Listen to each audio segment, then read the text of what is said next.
Fill her up. You're listening to the Gas Digital Network. We need to roll back the state. We spy on all of our own citizens. Our prisons are flooded with nonviolent drug offenders. If you want to know who America's next enemy is, look at who we're funding right now. Every single one of these problems are a result of government being way too big. You're listening to Part of the Problem on the Gas Digital Network. Here's your host, Dave Smith. All right, what's up, everybody? Welcome to a brand new episode of Part of the Problem. I'm Dave Smith. He's Robbie the Fire Bernstein. I'm still out here camping out, quarantining. But yeah, we're back with a brand new episode. How you feeling, Rob? I had an amazing weekend in Buffalo. Had some good shows. Oh, you opened for Tripoli out there, right? Yeah, it was a ton of fun. Oh, that's great. We're gonna have to do some Buffalo gigs. That's a drinking town, dude. Sure is, especially this time of year. Yeah, and I'm happy to see that you're surviving one of the worst plagues and epidemics that have ever, fallen upon humanity. Yeah, this was totally worth shutting down all of civilization over. It's funny, man, because people even like I said on the last show that I had that I got it, and I'm just getting tons of messages from people like, dude, praying for you, hope you're doing better and all this, and you're like, I have a mild cold. Like, I mean, I appreciate the thought and everything, but like, yeah, just for people to know, I'm fine. I'm absolutely fine. I'm like going stir crazy, and that's the worst part. I'm really homesick, and I really miss my wife and kids. But in terms of I've had a runny nose. The runny nose is it's annoying. It hasn't gone away, but that's about it. The latest science is blue chews and marijuana. So I'm fucking up. I'm not doing any of that. Yeah, you're about halfway there, so you just got to crank them out till the end. I did mean to pour myself a whiskey before we started, but so I fucked up on that. In fact, I might pause in a second and go do that. Anyway, yeah. So whatever. It's been fine. I guess to some degree lucky that I got the Omicron and not the Delta. Like somehow I died because I was at some places where people caught Delta. And I avoided that one. And I do know the Delta. I know some people who got sick, and it was pretty nasty with the Delta. So I guess I'm lucky I got the variant that was less likely to make you have like a real nasty virus rather than just an annoying one. But anyway, that's what it is. So yeah. I don't know. I don't have much to say about it. I've had the experience that millions of people have had, which is that they get it and then kind of feel like, oh, this is it? This is what we were talking about? Oh, okay. Well, the good news is you don't have to think about it for another 6 months. There you go. And you probably didn't miss out on anything. Like, it's always great when you actually, like, I got it 2.5 weeks before my sister's wedding. So like I was fine to go to that wedding. That would have been really bad if I missed that because I was the person who wasn't socially distanced or getting the vaccine. And then I got it the second time after I filmed the end of year thing. So like if you can almost time, maybe that's what I'm going to start doing in the future is you just find your windows, and maybe if you could just go to a place and get it, that would be awesome. Yeah, instead maybe. of the vax, you could just get it. Yeah, maybe that's it. It's funny too when they people try to not that I haven't really had this experience, but I've seen this before a lot where people try to be like, I think they were losing this argument so much that they kind of stopped doing this, but they definitely did it with Rogan. They did it with Trump. They did it with a lot of like high profile people where they'll be like, well, Mr. Anti-COVID lockdowns, look what happened now. You got COVID, and they'd kind of like try to dunk on you like, right. Oh, you got it. And they do that with Rogan too. Like, well, Mr. I'm not vaccinated. Looks like you got COVID. And then everyone's like, he beat it in a day. And they're like, oh, so you're dunking on him because he didn't get the vax, and without the vax, he was fine. He was able to just flex out of his system. Yeah, like explain how this proves your point. Like, in what universe does this make your case stronger? Do you remember when Trump got it? Is going back a while now, I guess that fall of 2020, and they got it, and they really did have this energy like, well, this changes everything. And then he was out of the hospital in a weekend, and you're just like, wow. The fat president who's in his 70s is fine. And Chris Christie. Chris Christie surviving this should have been the end of the pandemic. That should have just been where cooler heads prevailed. And we're like, okay, I mean, come on. Like It would have been great we're going to be fine. if they took that picture of him when he closed the beach and then sat there like a beached whale, like just propped up in that launcher. If they just like, if that was the front page of the New York Times and it just said coronavirus over. Well, unfortunately, that's an alternative reality. However, it is interesting. One of the things that I've been keeping my eye on, and we've talked a good amount on this show about, has been the changing narrative around COVID.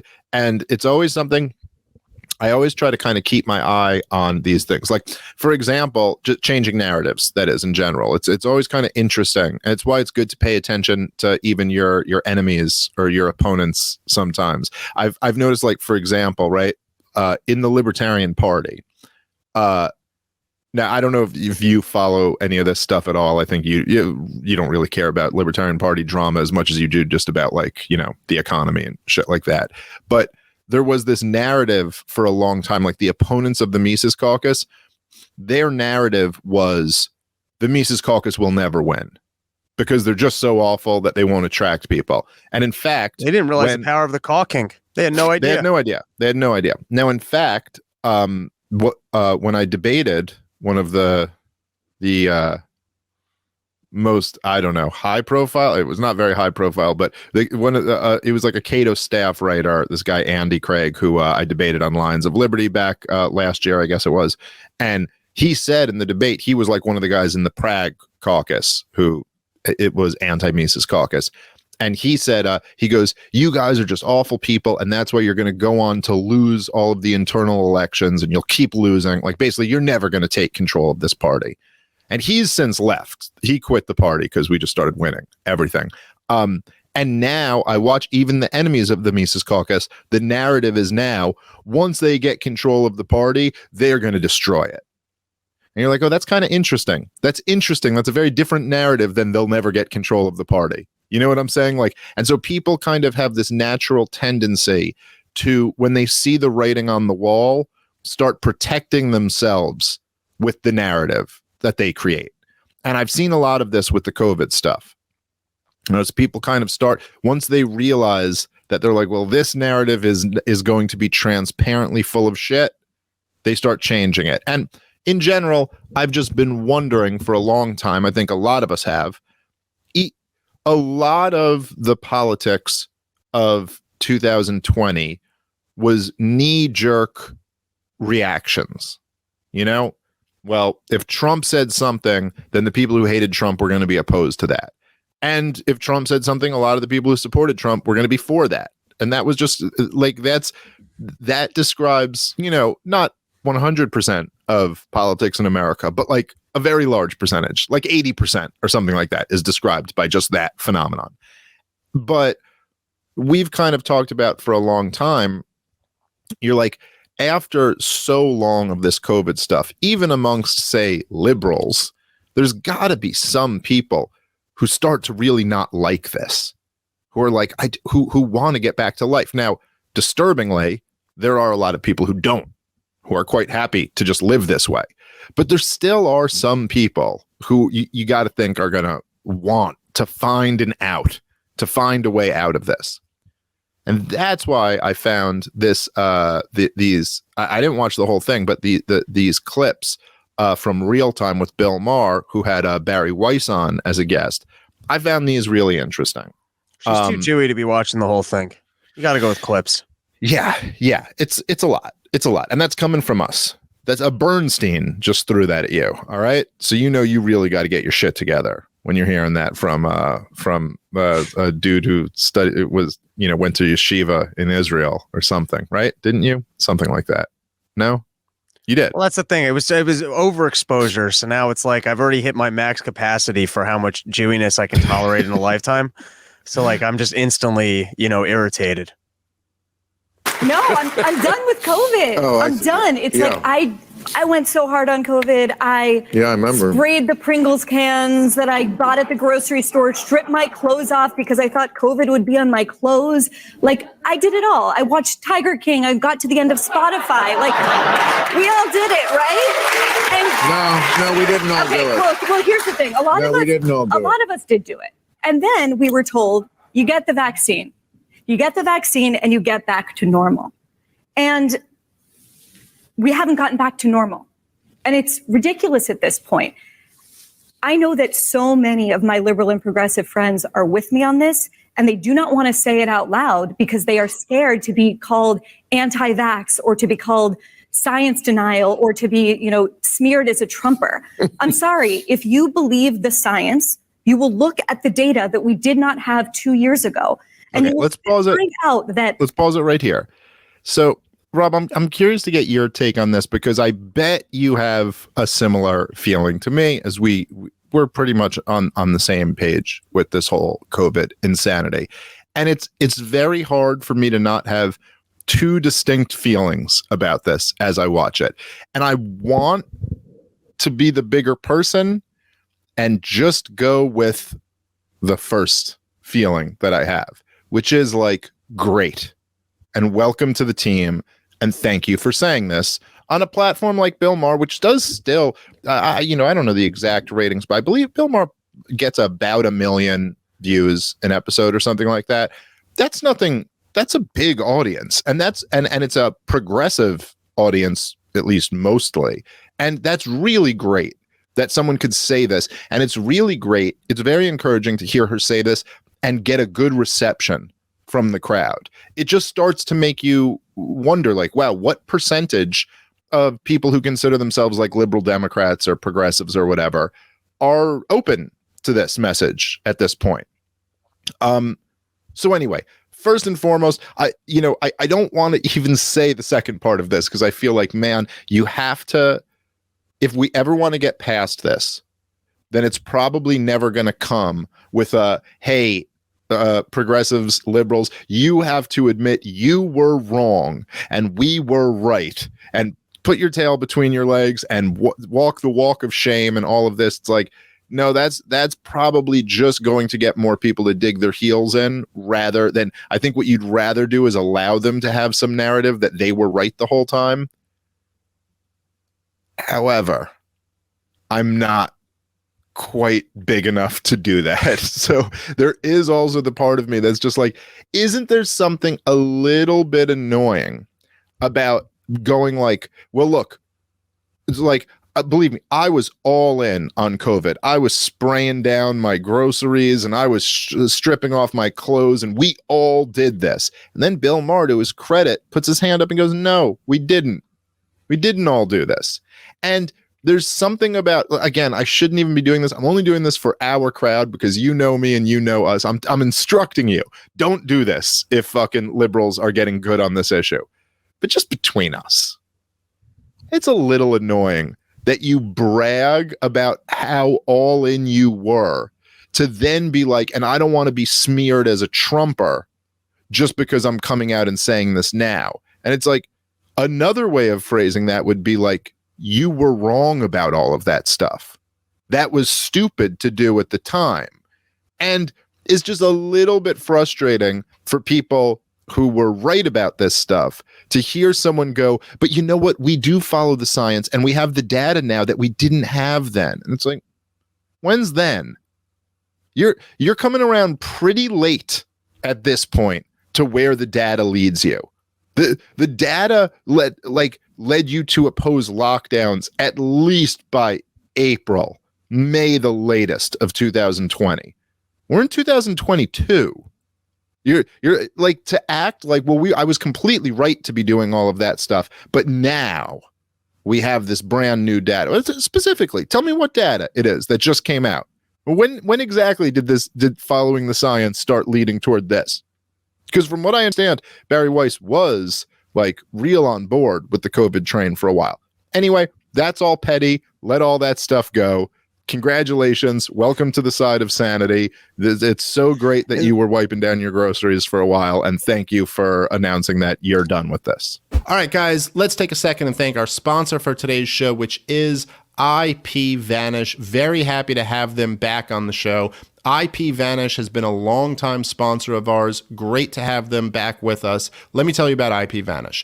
If you care about the security of your online activity, the easiest way to protect yourself is with an IPVanish VPN. Rated 4.5 out of 5 on Trustpilot, IPVanish provides an encrypted connection for all of your internet traffic, helping to prevent websites, Wi-Fi providers, and even hackers from intercepting your data. You can keep financial details, personal information, and online activity safe from threats with IPVanish. Get started with this limited time offer and save 50% off the monthly and annual subscriptions by going to ipvanish.com/problem. One more time, that's ipvanish.com/problem, all lowercase. It's really important today to protect your online privacy. It's only going to become more and more important. I highly recommend you check this out, ipvanish.com/problem. All right, let's get back into the show. It's almost like an addict admitting that they're hitting bottom. It's like they're not saying that the behavior was wrong, but they're kind of acknowledging that it's like they're at their bottom. They can't continue to do the stupid behavior. Well, it makes it harder in some ways for there to be I'll say well, there this should be consequences. If you were to get rid of every fucker that was out there, you know, pretending like we had this, like a month ago, I don't know specifically about her, but if you had said comments like this, it would be like, oh, so you're just looking to have people die? Like, this is the most serious thing that ever happened. There's 700,000 people out there. Are you talking about herd immunity? What are you advocating? Like, and if you were one of the people who, if you're saying now, it's like, there's like, you know, like what she said, her and other people, other liberals or whatever, we're scared to say this stuff because we're going to get smeared. And it's like, okay, but were you a part of smearing other people who were saying this stuff? Because if so, from the perspective of people who were like, just a little bit quicker to this truth than you, for whatever reason, you know, like, I don't think it's like that I'm smarter than Bari Weiss or whatever. I mean, I don't really know. She said some dumb shit but you know, it's not a matter of that. It's real. I don't look at it that way, at least. It's just that I wasn't poisoned by the politics of the whole situation the way that she was and the way lots of other people are. It's an advantage in a weird way to have the outlook that we have. I think that's part of why people like this show, is because I hate the state and both parties and the whole system and all of these institutions so much that I don't get sucked into the latest red team, blue team thing. It just doesn't affect me. Like, if Biden ends the war in Afghanistan, I'll be like, that's great that he ended the war in Afghanistan. And if he's flirting with the war with Russia, I'll be like, that's terrible that he's flirting with the war with Russia. I don't immediately have to oppose what Biden says, and I don't immediately have to oppose what Trump said when he was president. It's just, we're just a little bit more free, no pun intended, because we believe in freedom. So we're just a little bit more free to so there wasn't, now, if anything, we're also hyper aware that government will pretend like it's acting in our interest while robbing us of our wealth. I mean, like, if you understand the Federal Reserve, you understand the way the war machine works, you understand the way the EPA works, it's any regulation, really, you start seeing the way it favors big companies and really squeezes on us. It's not that hard to look at the medical industry and go, wait, can I actually see this data? And then when you see the way that they continuously hide the actual data, make claims that turn out to be not true, oh, there's got to be some financial interest here. And the government's evil. Like, well, right. Starting point. Right. And so this is a big advantage that we have too, is that our basic starting point, our basic philosophical outlook is that the government is evil, and we're correct in that basic outlook. So that allows you, when the government is lying, your instinct is always to be skeptical of those lies. And so, but this is basically the reason why, I mean, that, and like, you know, I do my research, and I think I have at least a decent head on my shoulders to think these things through. But that's why when I'm like, me and you are able to be completely correct about the Trump-Russia collusion whole thing.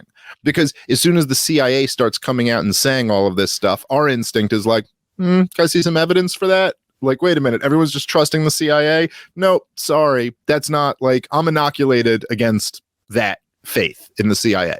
And in the same sense, when the government is taking these extraordinary measures to exercise more control over its citizenry, our instinct is always going to be skeptical of that, to be concerned about that side of things. Even from day one, when I really didn't know anything about the dangers of the virus, I was already saying I'm more concerned about this than I am about the virus. Even in mid-March 2020, that was obvious. Like that was a bigger concern. A bigger concern to me was destroying the economy and the totalitarianism of the lockdowns. So anyway, whatever. So that's the advantage like we kind of have going in. But from the perspective of people who were quicker to, much quicker to understand the correct way to think about these things, it would help a little bit if your goal was to, have some type of like reconciliation here. Like you said with your example about the addict, it would help a little bit if there was an apology attached to that. It would help a little bit for us to believe that there's something genuine here, that you wouldn't turn around and do this again, or in real good faith to say I don't think it's right that we smear people, is if you were to say, you know what, I was wrong for trusting all of these people before, and I'm sorry for that. And I'm sorry for anyone who I smeared in this way, because the more the data comes in, the more it proves they're right. Now, I will say, to caveat that, I understand where maybe it's best that she didn't have that approach on Bill Maher's show. I don't think Bill Maher's audience would be able to swallow. And it turns out that those Trump supporters were right and you were wrong. That might be a bridge too far. So perhaps it's better that she just does it this way. But you got to at least say the positives outweigh the negatives on this by far. It's very cool to see this happening on a progressive show that has a sizable audience. That's cool. All right, let's finish. I think you're right, though, and I hadn't picked up on it, but the fact that she's going, well, the information has changed, that's not really accurate. It's just that the information, people are now being more accepting, because even Fauci, like every time Fauci got busted in a lie, the information didn't really change. He just accepted the fact that he was wrong. You know what I mean? Like, there's been plenty, if you were doing honest investigative research into any of the data here, you would have seen that we've been wrong on most of this stuff. Like, you know what I mean? It's not like the information's really changed. It's just what is now mainstream or acceptable changes every 6 months when, whatever today's conspiracy is what Fauci's going to be saying on the news in 6 months from now. Yeah, when like at first when people said, hey, this is a lab leak, the science didn't change that all of a sudden, like, we're allowed to discuss it.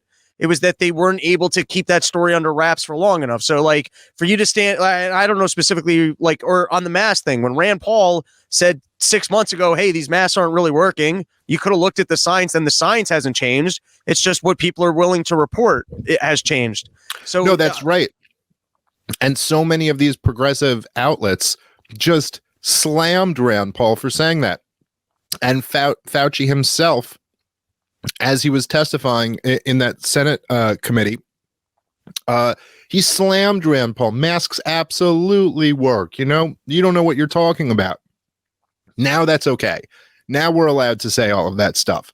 And look, even if you're going to argue that like more information has come out, that doesn't change the fact that he was right at the time. He was looking at the information he had and making the right call, and you made the wrong one. And how are you not curious how everyone else had it right then? Like, if there was this entire team, which is the Trump team, and you're convinced that they were really dumb and that they should have been more trusting, and then all of a sudden it's 2 years later, you've lost 2 years of lives, there were a lot of consequences for getting this one wrong, and you go, oh, well, how do you not want to have a little bit of a review of yourself and where you're getting information from and who we were listening to, that you managed to get it so wrong? I would think that would be the starting point is, man, we really got to something review. Interesting. Yeah, there'd be something there, So anyway, all right, let's play the rest of this clip.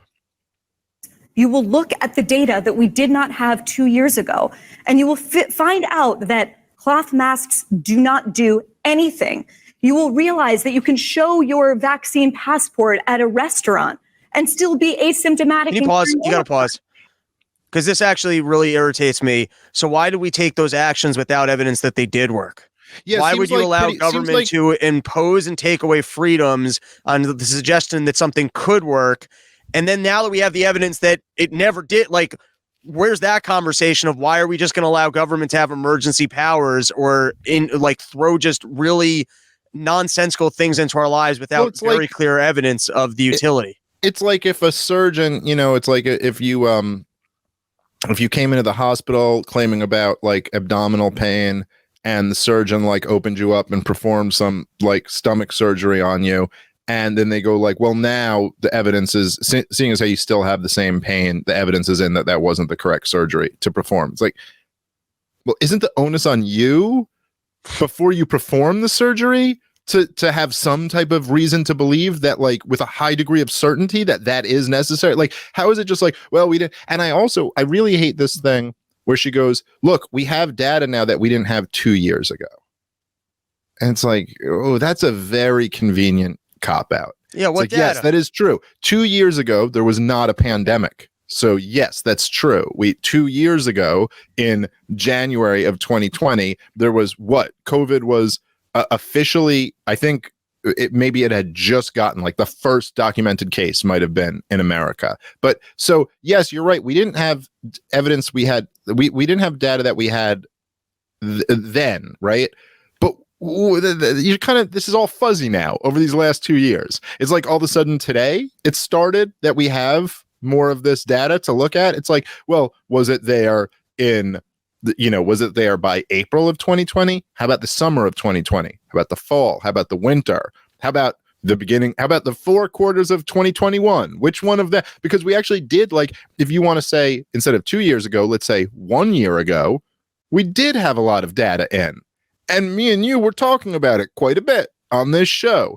And so don't act like this all of a sudden, now that it's like kind of okay to talk about a lot of these things. Well, I've just been looking at all of this evidence and look at that. Things have changed completely. It's like, no, this evidence has been coming in and it's been very clear. One of the things I remember that this might be back in,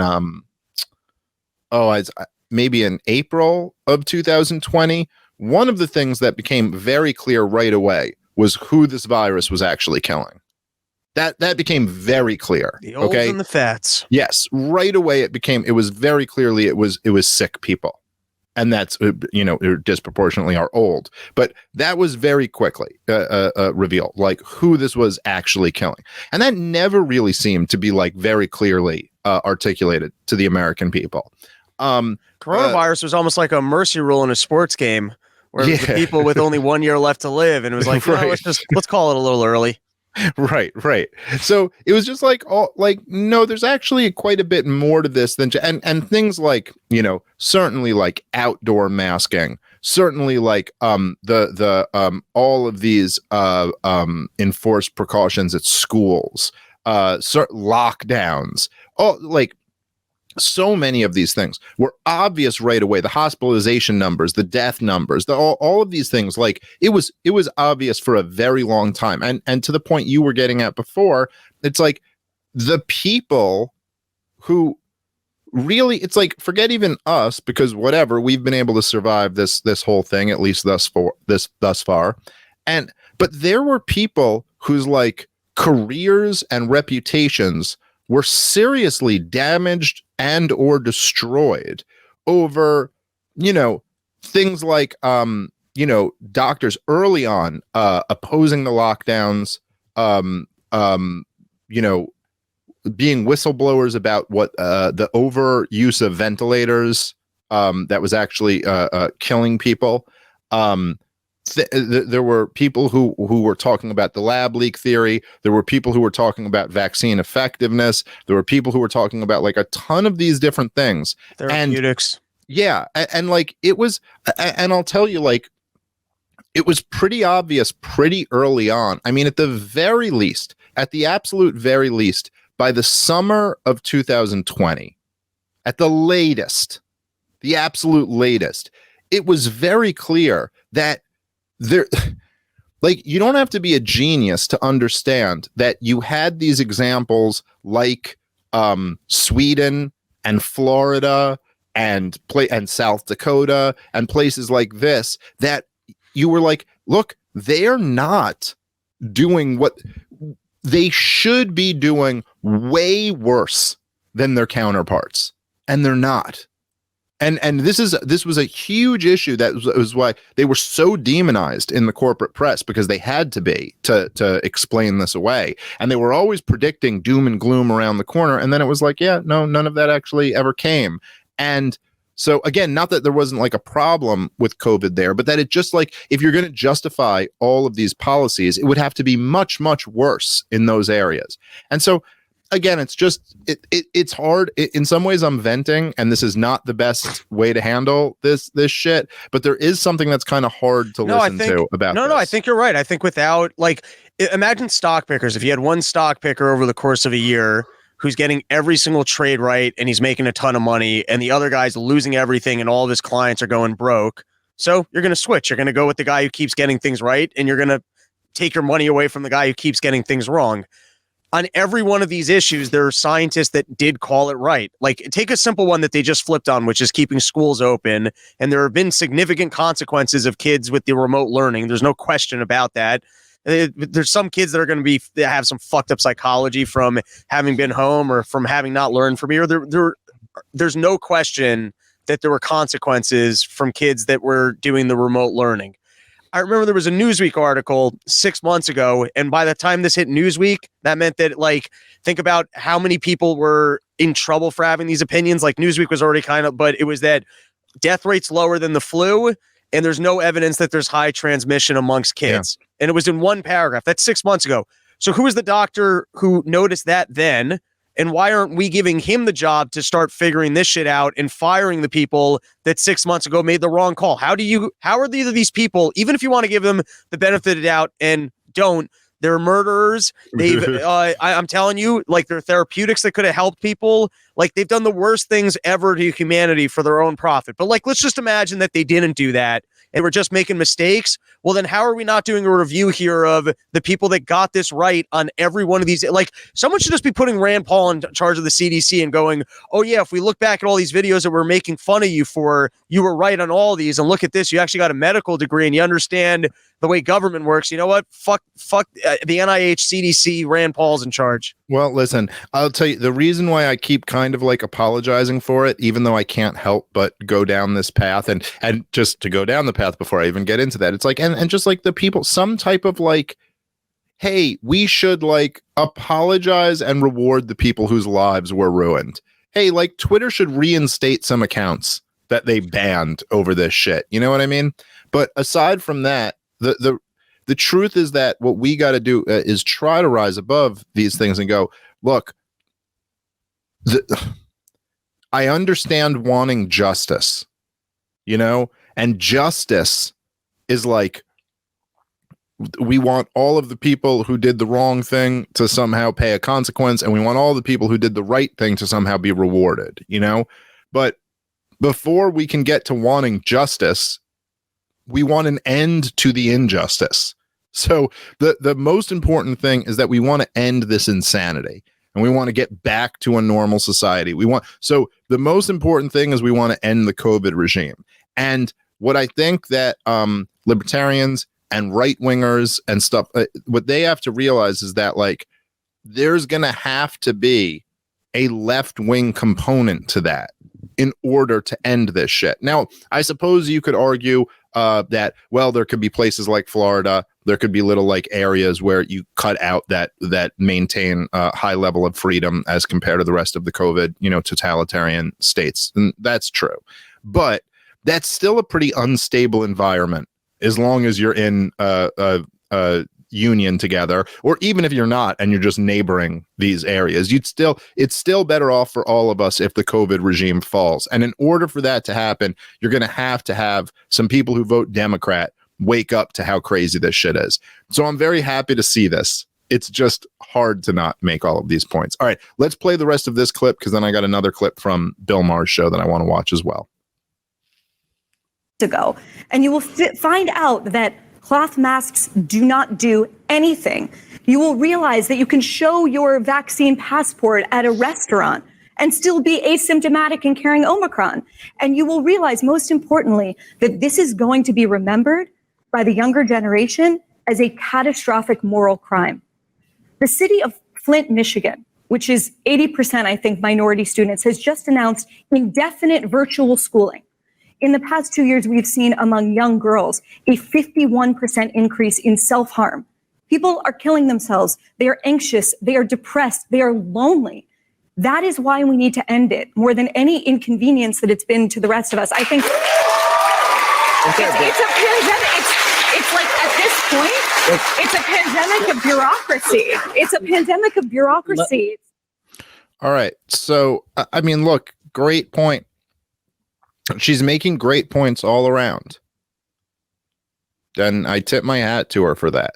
You know, Bari Weiss is really bad on some issues, but she's good on some issues. And she's what she's saying right here is fucking great. And I got to say, it's really nice to see that get like a very enthusiastic round of applause by Bill Maher's progressive leaning audience.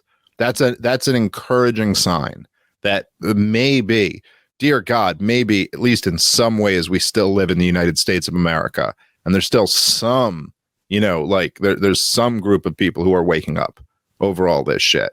It is just interesting to see, and I'm sure for people who like listen to this show, it's just kind of like it's hard to not have a little bit of a feeling like, well, welcome to the conversation. Welcome to the conversation that the rest of us have been having for quite a long time.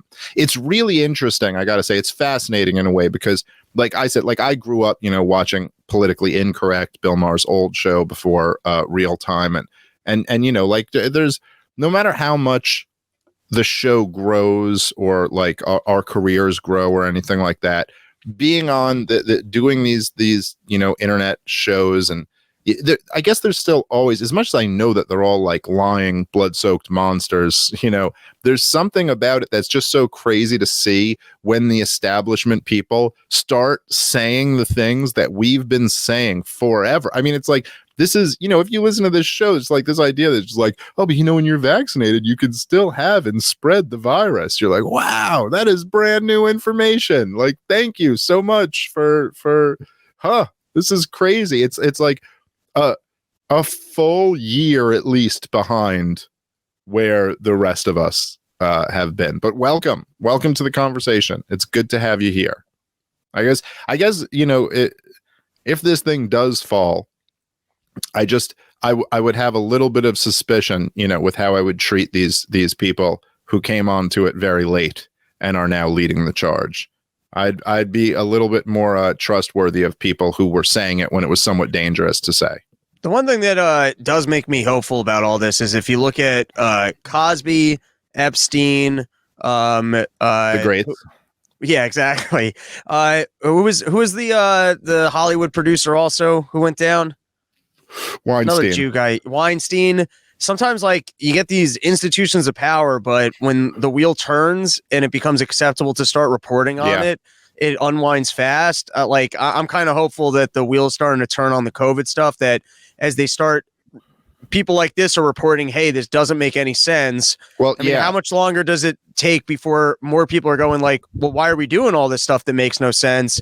And then looking at Fauci when he's giving his answers going, well, wait a second. Well, I've been saying for a while that I think I'm optimistic about this, and I'm really optimistic about what the Omicron variant might do. That it might do what all of our arguments, even though Bari Weiss is now just saying the same shit that we've all been saying. It's like there's something about this that, like, when it's right in front of people's faces, and now you have this new variant where it's like, okay, it's just people see people. They see their vaccinated and unvaccinated friends alike getting it the exact same way, both experiencing the same mild symptoms. You know what I mean? And just seeing this and like, that's a hard thing. Even though it's just anecdotal, that's a hard thing to not wake people up to kind of like, okay, this just makes no sense. So I think there's something about this that is really encouraging. So yeah, I agree with that. All right, there's another clip that I want to play. Of course, Bari Weiss. But Bill Maher, by the way, has been, for a progressive, has been reasonably good on COVID the entire time, and I'll give him credit for that. But he gets in on the action as well. It's not just Bari Weiss. So here's another clip from the same episode. It's so different from where we were 2 months ago, the last time I sat here, is that we now know the vaccine does not stop you from getting it. I found that out when I got it. I mean, I got it and everyone was like, oh my God, how'd you get it? You had the vaccine. I guess I was one of the first, and now everybody has it. It doesn't stop you from getting it, and it doesn't stop you from transmitting it. It's all right. Let's when you do pause it again. Let's pause it for a second. All right. Oh, we now know that. We didn't know that 2 months ago, Rob. Well, they did an incredible job at saying that breakthrough cases were exceptionally rare. And I don't even know what the official data is right now in terms of breakthrough cases, because the CDC kind of kept changing what it was actually tracking so that it would seem that like the storyline would always kind of line up with what they were looking for, which, by the way, if you just take a step back and you go, why would the people who are just in the game to give out the health information be changing the way they're tracking stuff and being like, why, like that's when you just start to realize, like, wait a second, they're clearly working for somebody here and they're pushing a narrative. And why would they be pushing a narrative? But anyways, that was kind of a big thing that was suppressed for a long time, was the amount of breakthrough cases. And even this was very interesting at the start of Omicron,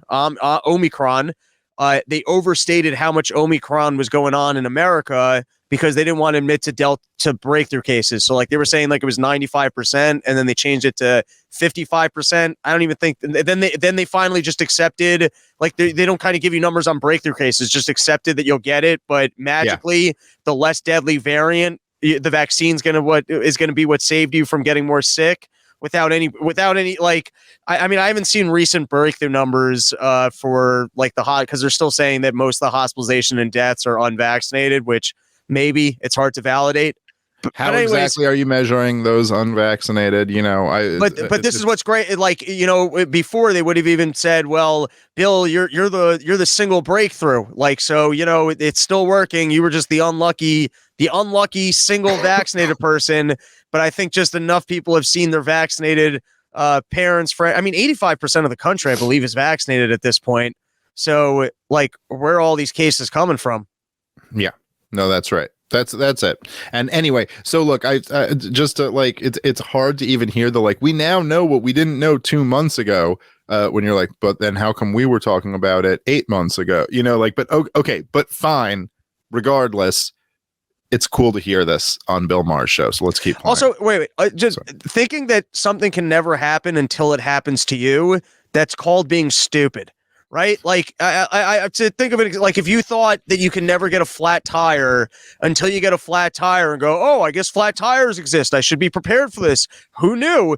That's called being an idiot. Right. And then it's like, and then you're like, there's this half of the country that's been saying, hey, you know, you could get a flat tire, and you've been demonizing them for years. So you're like, so in this case, if you're just going, oh yeah, you can't have a breakthrough case until you get a breakthrough, and you're working in like the news media game, that's called being an idiot. Like, that's not the way that you should be getting your information, is because something happened to you. That's a very dumb strategy. Agreed. All right, let's keep playing. The vaccine does not stop you from getting it. I found that out when I got it. I mean, I got it and everyone was like, oh my God, how'd you get it? You had the vaccine. I guess I was one of the first, and now everybody has it.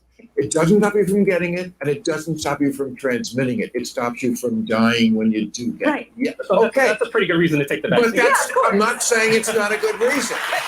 I'm just saying that's a huge difference, and it counteracts the argument that we need the vaccine to protect other people. It just protects you. Bill, no. It doesn't protect you from me, doesn't protect me from getting it. It protects you. But so it's just really about you but now. the main point.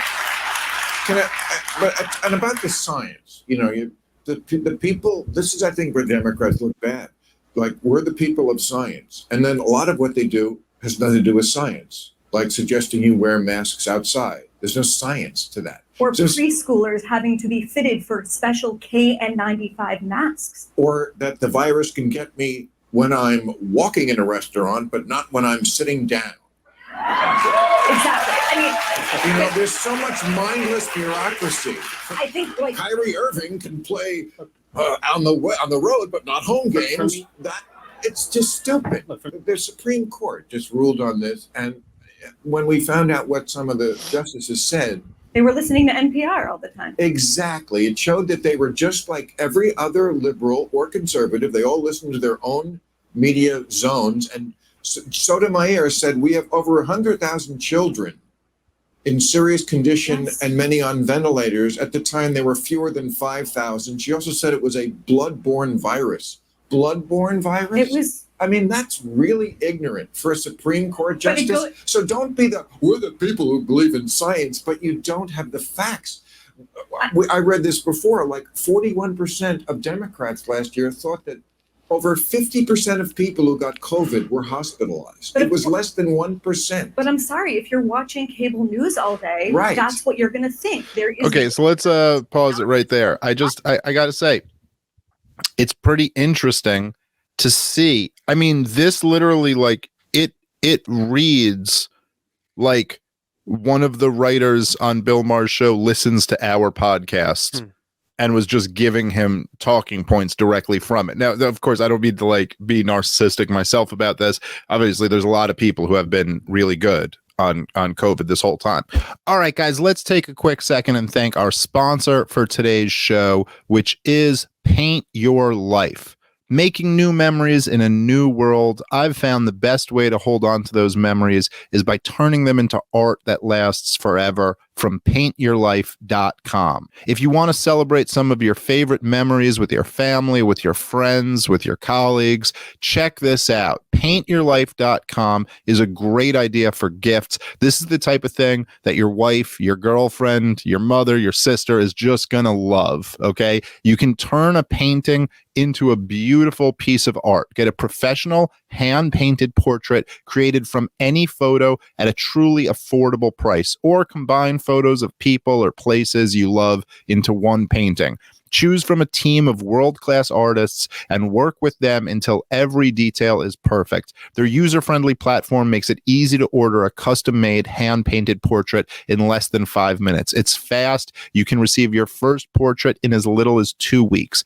Send any picture. It can be of yourself, your children, your family, a special place, someone you loved who isn't around anymore, a cherished pet, even an action shot of you or your children playing your favorite sport. It makes the perfect birthday or anniversary or wedding gift. It's meaningful, it's personal, and it can be cherished forever. I got to tell you, I think this is just a really phenomenal idea. I'm going to do one of these and give it to my wife, like one of me, her, and the kids. She's going to love it. I just know that. And honestly, I'll love it too. So this is very cool. Go check it out at paintyourlife.com. There's no risk. If you don't love the final painting, your money is refunded, guaranteed. And right now, as a limited time offer, get 20% off your painting. That's right, 20% off and free shipping. To get this special offer, just text the word problem to 64,000. You just text the word problem to 64,000.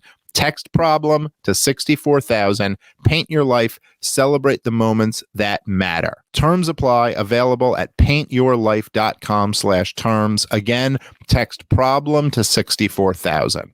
All right, let's get back into the show. It is really something to see this show that and to see that, like, all the stuff we talk about all of a sudden is being acknowledged as reality. It's nice. It's nice to see. It's like, okay, thank you for like admitting that there really is something to this, and that we're not the crazy ones. And it's almost like they're even starting from a point of still being Democrats and still working under the presumption that of course the Democrats are correct. But there is this one real problem we have, right? Is that we say that we're the ones following science, but like, we're not following the science at all here. And it's like, you're only a few baby steps away from like recognizing that it's like, yeah, maybe you're the anti-science people. Right? I mean, you've been ignoring all this stuff for way too long. And but it is interesting to see them like these very basic, realizations that you're like, well, if the vaccine doesn't stop you from spreading the virus or having the virus, and the vaccine does, you know, in some sense guarantee that you're not going to get very sick or die from the virus. Well, if that's true, then there is no justification for any of the vaccine passports or mandates or any of it. These are people taking their own risk. If all of that is true, then the risk is solely on those people who aren't getting vaccinated, and they've had every opportunity to get it. Right? It's widely available. It's covered at taxpayer expense. You can just go in and get it whenever you want to. So those people are taking their own risk. But if you're going to say that the vaccine guarantees that you won't get very sick or die from it, and you can catch it from a vaccinated person also, well, then there's absolutely no logical justification for why the vaccinated need to be protected from the unvaccinated. And then, if that's the case, why isn't there an uproar over discriminatory policies being mandated by the state? And why isn't there more? Like Biden's federal mandate just got overruled, even though already I think 95% of federal workers, since their jobs have been threatened, got vaccinated. But it literally just got thrown out. The judge is like, yeah, the authority on this was never given to you. You just can't do this. It was like just a blanket, like, yeah, you can't do that. No one ever gave you the authority. So like the amount of outrage that we should have over people's jobs were threatened. People are like, I'm sure there's some federal workers that left their jobs. Yeah. That are probably trying to figure out the paperwork to get that job back. And even though that ruling was considered illegal, it's not going to be that easy for them to get their job back. I can't just show up in New York City and hang out at a comedy club. Like, I mean, it's crazy. So if we're just accepting that was never true, I mean, like there should be outrage and it should be getting reversed immediately. Yeah, that's right. Like not just like some minimal effort to right the wrongs of this, but to just like at least end it all.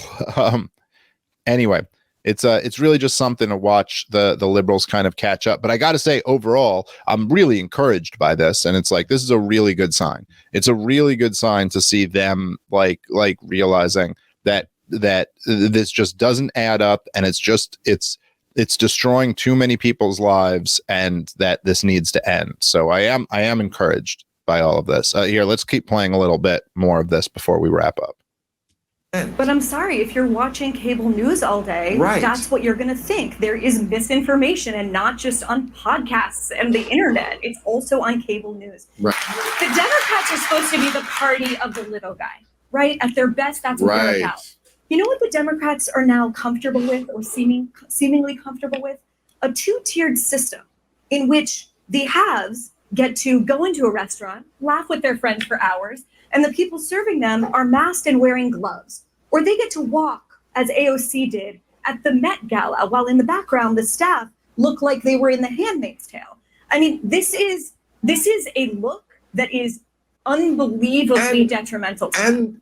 And jobs. The people with the, consulting jobs or whatever bullshit they do, they get to stay at home and order the food out and do shit by Zoom. And whereas it's the working class people who are using their shitty stale air old.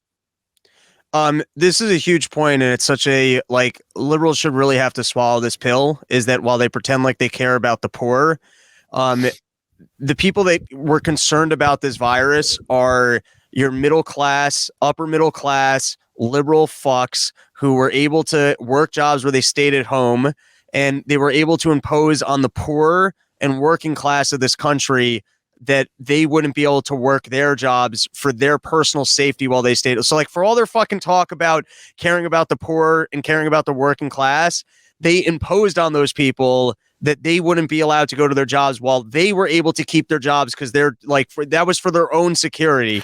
Yeah. And it's not just like when you go to, and they're right, when you go to a restaurant and you're able to just sit there and have fun and, look at the people that are being tortured by these policies, there is a cruelty to that. I guess we're kind of okay with it because, that's the structure of a restaurant, and sometimes you're eating in a place the staff couldn't afford to eat it. So that's kind of. Yeah, but it's a little bit different. I know, when me and you have been on the road, and I've addressed this almost everywhere we've been, where the staff has been wearing masks. Right. And I'm not in a position to tell them what they can or can't do. I'm just like the comedian on stage, but it'll be like a show where I'm the headlining comedian. So like I'm something, you know, Right. and I'll just tell them to take it off. And I'll just tell all the staff, I'll just be like, yeah, if you want to take that off, take that off. This is fucking ridiculous. Like you're in a room full of people where no one has masks on. Like, why do you have to have a mask on? But I will say there's something about that makes me really uncomfortable. And I love when we would do shows where the staff is unmasked. And sometimes you'll see a situation where the staff is all unmasked, but then there's like one like server who has a mask on. And that's fine. Like, okay, if you want to wear your, like if you're choosing to do it, fine. But there is something that makes me very uncomfortable about that. Like you already, you know, you're kind of already in this environment. Like if we go out and we do stand-up shows, you know, we're working technically, but we really love our work. Like, and we have a really fun job. You know, our job is to go tell jokes and entertain a room full of people. That's a fun gig. It's a privileged type of job to have. We're fortunate to be, you know, we're fortunate to be able to do this job. We're fortunate to have been born in a first world country, to be like all the things that go into doing that for a living rather than digging ditches. You know what I mean? Like we're lucky to be in a position where we do that. Everybody who's there for the show is out for a night of entertainment. They're having drinks and having some food and they're having some laughs. They're having a good time. The only ones there who are like not having fun are like, you know, and they may have a little bit of fun here and there, but like the staff is there to work. There's a busboy there who's bussing tables. That ain't fun. That's work, you know? And to just see that one guy in that situation also has to have his face covered the whole time is like, it just makes me uncomfortable. And as much as I can, I always try to tell them, like, be like, dude, take that shit off. None of us care. None of my people care. So just take it up. But yeah, that's some real class second. I never really thought of it that way, but yeah, that is some real second class citizen shit. And I'm already okay with the fact that he's bussing tables while the rest of us have fun. I mean, it's still a little bit awkward, you know, but it's like, okay, well, that's where he's at right now. And hopefully he kicks ass here and moves up the ranks. And, you know, and a busboy in America and, you know, he still goes out for a night of fun sometimes too. So, okay. But at least let him uncover his face. Why add another? And it's a very weird thing where it's like a marker, you know, in a way, like he's marked as the one who has to do this. But I guess the thing here, and I appreciate the Bari Weiss saying this. I appreciate everything she said on this show and Bill Maher too. I think it's great. But I think there still is this assumption here that it's like, where they say, well, Democrats are the party who cares about the little guy. And then I think she says, well, at least at their best, that's what they are. When is that? I guess that would be my question. Just give me the example of when Democrats actually care about the little guy, as the little guy has been trampled over the last 2 years in this country. I have seen absolutely zero concern for them. We're highlighting this and doing an entire episode about this because it's like one time where you see some liberal progressives actually caring about the little guy. And that is newsworthy. This was trending on Twitter. This was all over the place because it's like, oh my God, they're actually doing it. When have they cared about the little guy? They certainly use the perception that they're fighting for the little guy. But when do they really? You give me one example. Give me one example where they've really stood up for the little guy. And she's right, and you're absolutely right in the point that you made, Rob, that this is it's been absolutely disastrous. You know, it always, from the very beginning of COVID, even if you bought the official narrative of this, like, well, we need 15 days to flatten the curve or whatever, there were a whole bunch of people, a whole bunch of middle class people who were more than happy to say, yeah, okay, I'll take a couple weeks off and we'll do this. But that's not nearly as easy for the working class and poor to do. You know, if you're living paycheck to paycheck, missing a couple weeks is like, oh, this could be devastating. No one was thinking about those people. None of these Democrats cared about that. And then as the lockdown went from 15 days to, you know, slowly into some more version of 2 years, there was no thought about how much this was destroying people. No, you just, and anyone was like, oh, you just want to get a haircut. Remember that was the line. You just want to get a haircut if you wanted to end the lockdowns. It was almost like, if you want to live a shitty life and work some warehouse job, we're not going to judge you. But if that puts my health at risk, then yes, I suddenly do care that you don't have your entire life together. Yeah. And like, in other words, like, if you want to go be poor somewhere and it doesn't affect me, like, good, freedom, go be poor. This is the liberal attitude. But if your poorness is going to put my health at risk, then no, you can't just live your poor lifestyle. Yeah. No, that's it, more or less. Yeah. All right. Look, we're gonna wrap on that one. All right. Thanks everybody for listening. Come check us out. I'm doing a bunch of the LP convention spots coming up soon. We got Connecticut, California, Florida, Pennsylvania, Minnesota, a whole Texas, a whole bunch more of them coming up. So come check me out there. And yeah, we'll talk to you soon. Peace.